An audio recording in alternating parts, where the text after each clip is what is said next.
ও দাদা, ও দাদা, আমার ঘড়িটা নিন না, 500 টাকা কমে দিয়ে দেবো। 1000 টাকা দাম, 500 টাকায় দিয়ে দেবো। কেউ নেবেন এই ঘড়িটা?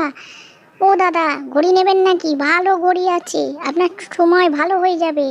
ওই তো একটা লোক আসছে। ও দাদা, দাদা ঘড়িটা নিন। যা, চলে গেল, শুনলো না। আরে ঘড়িটা নিয়ে যান, ভালো ঘড়ি, 500 টাকা কম। ও দিদি, ঘড়ি বেচছেন ঠিক কথা, কিন্তু আমি তো জ্যোতিষী, আমি দেখতে পাচ্ছি আপনার শনি মঙ্গল সব খারাপ আছে। তবে আমি একটা টোটকা বলে দেবো, সব ঠিক হয়ে যাবে। আপনার লোন আছে, আপনার বাড়িতে ছোটো ছোটো দুটো ছেলে মেয়ে আছে।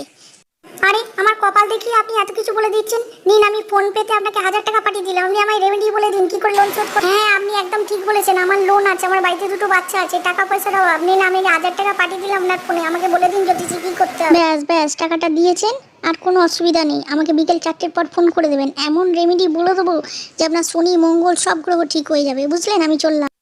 হায় হায়, 1000 টাকার ঘড়ি বিক্রি করতে পারলাম না, 1000 টাকা জ্যোতিষীকে দিয়ে।